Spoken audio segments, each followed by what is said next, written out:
که د خوږو شوقین یې او هغه هم د ګلاب جامن نو راځي چې داسې مزیدار ګلاب جامن جوړ کړو. په پیالو کې به یې جوړو، بغیر اوون نه به یې جوړو، او چې کم سامان موږ سره کور کې موجود وي هغې کې به یې جوړو.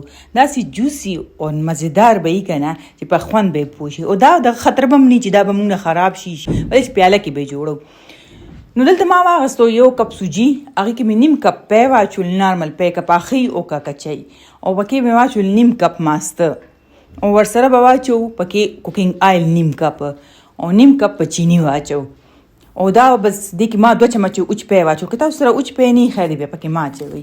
بس دا به میکس کو چې څومره زیات تاسو دا چمچې سره میکس کړئ دومره بس تاسو چې کم دا ګلاب جامن کیک دی دا به سموت او مزیدار جوړیږي، مطلب ملایم به جوړیږي، نرم.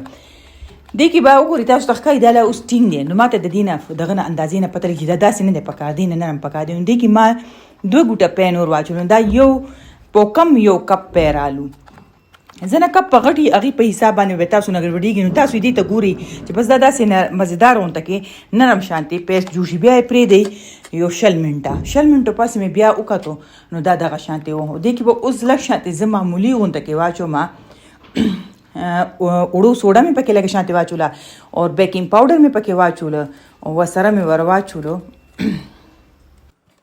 2 چمچې کسټرډ پاوډر، 1 چمچ پکې ما واچول بیکینګ پاوډر، او 1 چټکي مې ورسره واچوله، مطلب د چمچې 4 حصه اوړوال سوډا، او ورسره مې 2 چمچې د فرنۍ پاوډر واچول، او پکې مې 1 چټکي د زردې کلر واچولو، زیړ رنګ سي دې سره لږ رنګ زبردست شي، ښکلی شي. اوون چې وي هغه خو بره نه بیا هیټ ورکړي نو بره نه کلر ښه راځي. اوون کې خو که تاسو پکې دا کلر وام نه چوئ بیا هم جوړیږي، خو زه بغیر اوون جوړوم ځکه چې هر چا سره اوون ني. دلته چې څومره زیات تاسو دا میکس کړئ دومره به ښه. نو بس وګورئ دلته دا میکس شو. اوس چې کوم لوښو کې تاسو دا اچوئ که هغه د سره سټیل ګول باولونه یې خو لا ښه شوه، او که نه زما په رنګې پیالې راواخلئ پیله یې اویلي کوي، مطلب لږ غوړې کړي چې دا بیا دننه پکې کیک انخلیږي نه. دې کې خو اوس مونږ پیپر نه شو ایښلی، واړه دي. نو بس بیا پکې دا دغه چې کوم جوړ کړی پیسټ دا پکې اچو، خو 1/2 کپ به اچو ځکه چې دا بیا وپړسېږي چې پخېږي نو بیا به پیالې نه بهر شوي شکل به یې بدرنګ شوي. نو بس دا پکې داسې واچوئ چې کوم لوښو کې جوړوئ هغه ټول ترېنه فل کوي. بس دلته ګورئ دا ټول ما استعمال کو.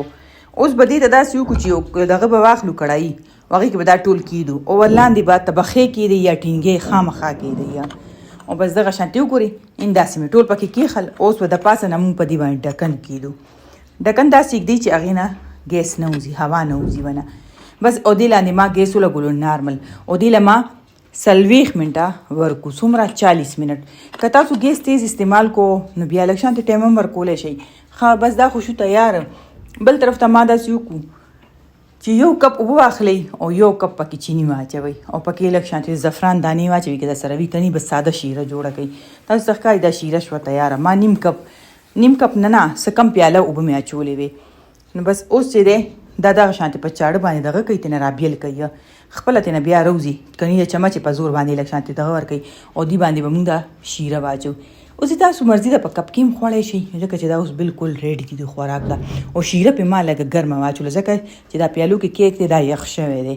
که دا لږ شانتې نارمل چیز شي پوره ګرم باندې به هم نه اچوئ نو بیا تړمه شیره پې اچولی شئ. خو ما بیخي دی یخ شوي وو، زه په کار کې مصروف هم، نو ما پکې شیره لږه ګرمه واچوله. وګورئ داسې مزیدار جوسی ګلاب جامن کیک شو تیار. بس که پیالونه رابار کوئ نو راځئ چې هغه ترېنه رابار کوئ، دغه شانتې چمچ په زور باندې ترېنه رابار کوئ.